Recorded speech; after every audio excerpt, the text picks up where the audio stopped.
حدیث نمبر 612 عن عبد الله بن مغفل رضی اللہ عنہ قال قال رجل للنبي صلی اللہ علیہ وآلہ وسلم یا رسول اللہ واللہ انی لأحبک. حضرت عبداللہ ابن مغفل، یاد ہے یہ نام، حضرت عبداللہ ابن مغفل رضی اللہ تعالیٰ صلح الحدیبیہ کے موقع پر، بیعت الرضوان کے موقع پر، حضور کے سر مبارک پر وہ ڈالیاں آ رہے تھے تو وہ ڈالیاں پکڑ کے کھڑے رہے تھے جن کے ہم ذکر کرے تھے.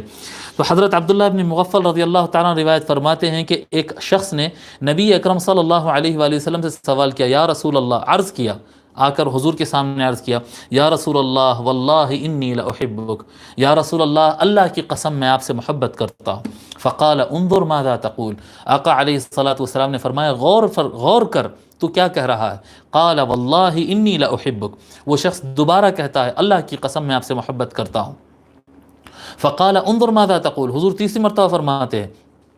جی فرماتے ہیں انظر ماذا تقول، غور کر تو کیا کہہ رہا ہے. قال واللہ انی لأحبک 3 مرات، اس شخص نے 3 مرتبہ یہی لفظ دہرایا، اللہ کی قسم میں آپ سے محبت کرتا ہوں، اللہ کی قسم بے شک میں آپ سے محبت کرتا ہوں.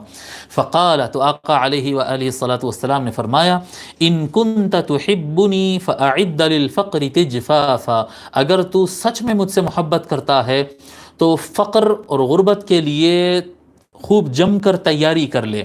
فإن الفقر أسرع إلى من يحبني من السيل إلى منتهى، تو جتنا تیز سیلاب کہتے ہیں فلڈ، جتنا تیز فلڈ اور سیلاب اپنے منزل کی طرف جاتا ہے نا، پانی تیز بہاؤ کی طرف جتنا تیز جاتا ہے، اسی طرح سے جتنا جو آدمی مجھ سے محبت کرتا ہے اسی طرح اس کی طرف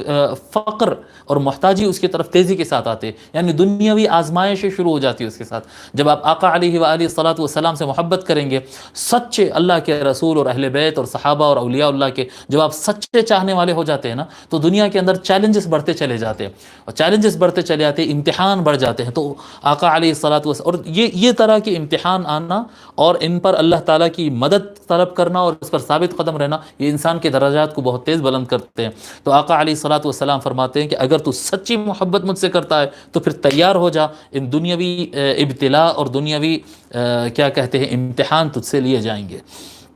اس کو امام ترمذی اور امام ابن حبان نے روایت کیا.